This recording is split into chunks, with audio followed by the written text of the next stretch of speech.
He used to drink a lot. He didn't care for me, and he was very abusive. And I think he was seeing a lot of other women. And he refused to use protection when I asked him. Men used to beat up women. If someone lost their husband, for example, if my husband died, they would find another man for you. Maybe this man is infected with HIV. I was a very abusive guy, very violent. I used to drink a lot of alcohol, and I used to take drugs. I used a knife as a weapon on my wife, and I used to kick her. Before the group was formed, I did wrong things. For example, sexual cleansing, sleeping with a woman I wasn't supposed to.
Gender-based violence has been identified as one of the key drivers of HIV and AIDS infection in Southern Africa.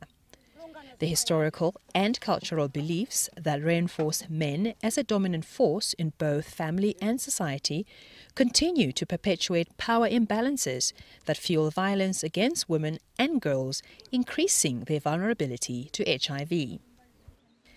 In a move to reduce domestic violence against women, as well as promote gender equality and the rights of women, SAFAIDS launched a program aimed at engaging leaders to champion prevention of domestic violence so as to reduce the spread of new HIV infections. This film captured the successful implementation of this program in Lesotho and Malawi. When it comes to HIV more specifically, a lot of men have not been playing their part. They were not getting involved. First of all, when women get pregnant, they have to undergo antenatal clinic. Most of the time, they go alone. Men don't get involved, simply because they are Basotho men who feel they don't have to be involved. They'll only be involved when the child is there. The major challenge is normally the perception of men on women, and the perception of men on the theme of violence. Yes, because they've always viewed it as part of them. There are some cultural practices in Africa that have left women exposed to HIV and AIDS. The project specifically identified men as protectors to spearhead the fight for the rights of women in their communities. In Lesotho, SAFAIDS worked with an organization known as Phelisanang Bophelong, PB, and in Malawi with Friends of AIDS Support Trust, FAST, as well as Gender Support Program. Involving men in the fight against HIV and the fight against domestic violence was not very easy. Men, being African men, they believe a woman has her place in the house and a man has her place, and a Mosotho man cannot be told by a woman what to do.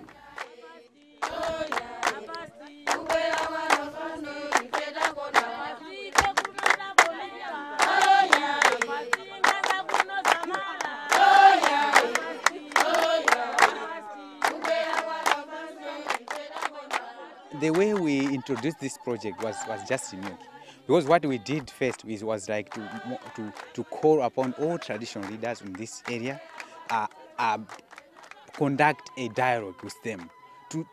The purpose was to find out deeply about the deepest problems, the deepest cause of gender-based violence in this area and new HIV infections. That's when they said, okay, now here we have these cultural practices like sexual cleansing. That's what we do. What we do is we whenever a husband dies, we hire a man to do the sexual cleansing here. This hired person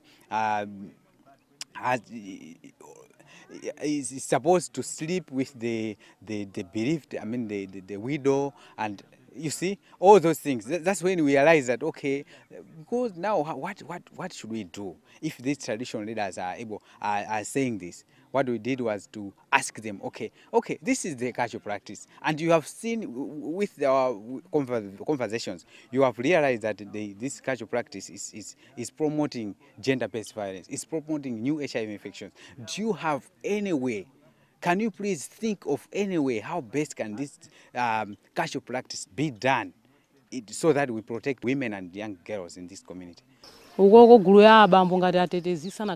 Before this project was launched, we had a lot of problems.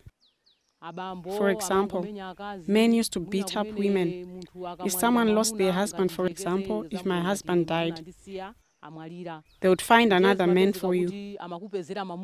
Maybe this man is infected with HIV. When FAST launched this project, they taught us that this was not right.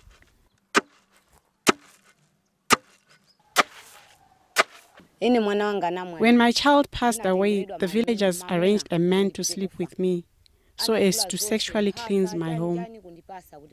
They bought everything, the mat we were going to sleep on, and other things. But because of the training from FAST, I decided that it was not right for them to give me a man I did not want to sleep with. What if he was infected? What would I do, seeing that I have children to look after? I refused, and our village headman supported my decision. They eventually got a husband and wife to do the sexual cleansing. If it wasn't for the training, I would have accepted it, because I wouldn't have known that I was vulnerable to contracting HIV. When this project came, I was transformed, because this project helped me to protect me from HIV and AIDS. At the beginning, it was difficult. When you are starting anything, you meet with challenges. However, we went for training, and we were taught how to approach people and talk to them. We invite that person to our meetings. If that person continues with that behavior, we proceed to go to his house to talk to him. The training of traditional leaders and community-based volunteers in both Lesotho and Malawi was a key factor in bringing about change in the communities. Palombe district in Malawi is a good example of how leadership empowered through training dealt with the challenge of early child marriages. After the training, I have done a lot to protect people in our village. There's a time when people came to my home and said there was a young girl, about 12 years of age, who was married to a 50-year-old man. The child was in grade 5. So I went and asked this man and this girl, and she said she was getting money from this man. This man had said he was going to marry her, but he was already married with 6 children. When we got to Palombe police station, the man was found guilty of criminal offense, and he was arrested. The girl went back to school. We have been arresting people, so many people. Let's say in the past we were arresting many people because people were not self-educated about gender issues. Now they are well civic educated, and they are able to prevent cases on their own in their community. That means the arrest has been reduced. As a chief, I have Men as Protectors Club in my community. I told them that we expect all girls to go to school, that boys should be told this, and we go around the community to encourage everyone to go to school. We do not encourage girls to get married when they are still young. They must go to school because education brings about development.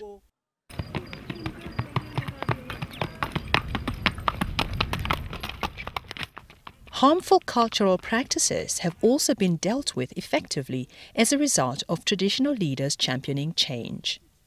We've been championing this as a traditional leaders. I mean, we are the custodian of cultural issues.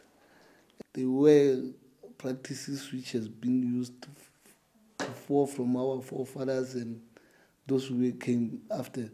But you see, when we are coming to this kind of HIV and AIDS, there are some measures we have to take in a manner of which we might be trying to eliminate it from people being affected. So, I mean, this kind of thing we found from surveys is that, I mean, we have to take care of ourselves. We used to visit them all over, making meetings, public gatherings, to teach them how to prevent themselves, and also to teach them about how to reduce the spreading of HIV and AIDS disease. And we approach that sometimes to go to initiates or to initiation school to teach the teachers and the initiation holders and the traditional doctors to avoid to use one razor when they are making their medicine to those trainees. Previously, we took this as part of our cultural practice and didn't see anything wrong with it. But when FAST came and raised awareness about the harmful cultural practices, that is when we realized that they were bad.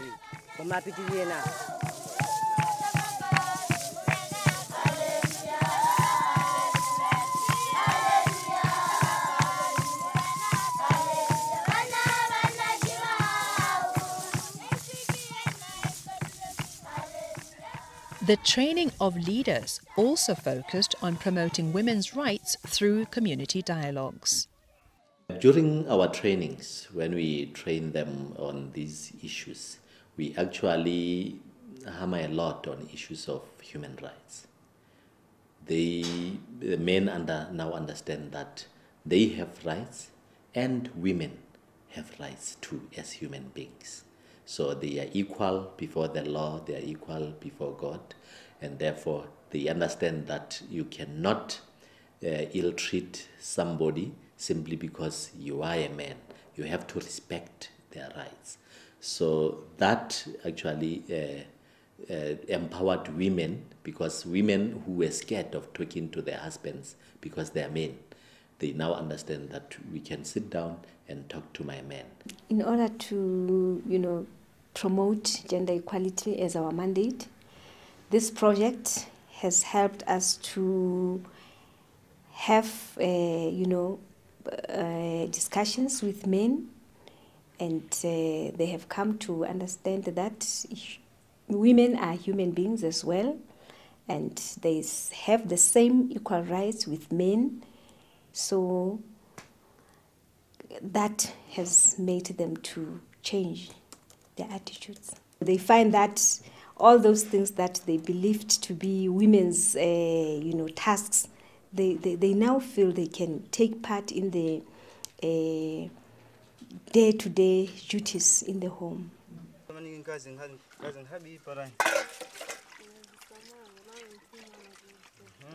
I didn't know when I got married. I thought my wife was an object we pay a bride price for. And I used to believe that I had bought her and I can do anything to her.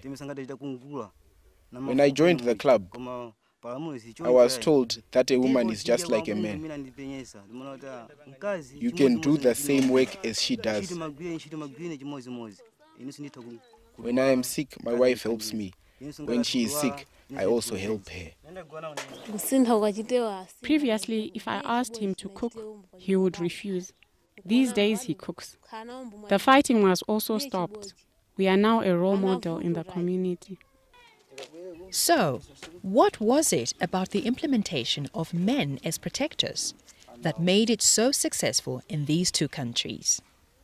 I think that approach of a meeting in Pitsos, talking with a PB like you did yesterday at that place, where people are able to tell their stories, and then we are trying to break that particular barrier of lack of communication.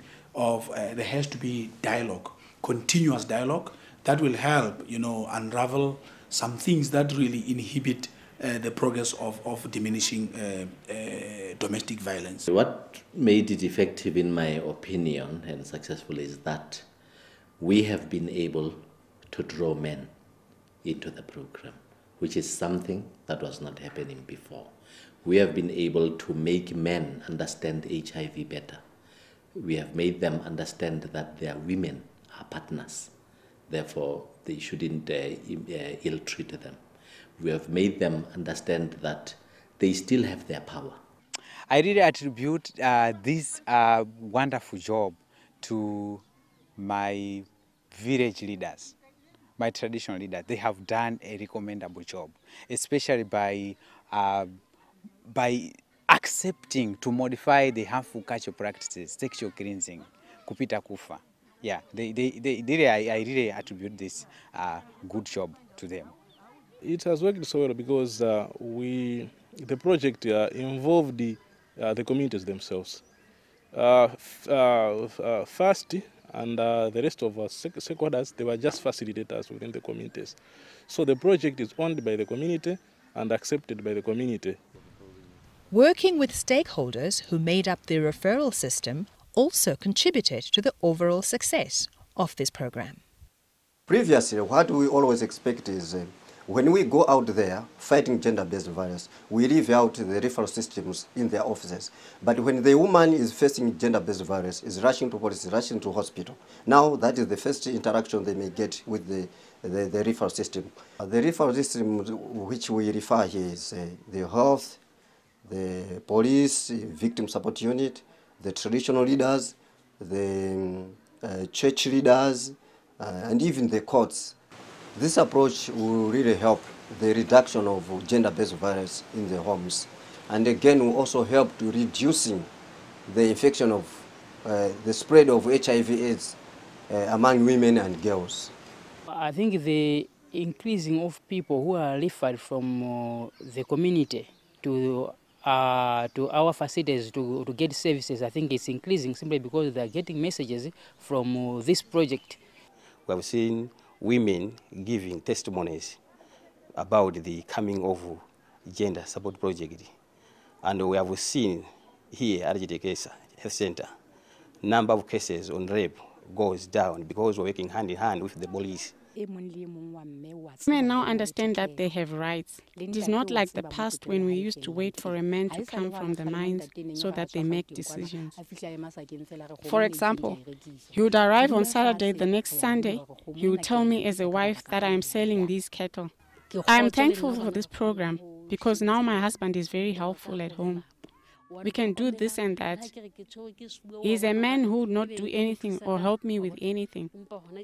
After he came for this program, now we help each other in many different things, even the money at home. Since this project came, it has changed our lives. We are so happy and we are hoping that it will go on and on. We'll be extremely happy if this message can be passed on to other areas where it has not reached.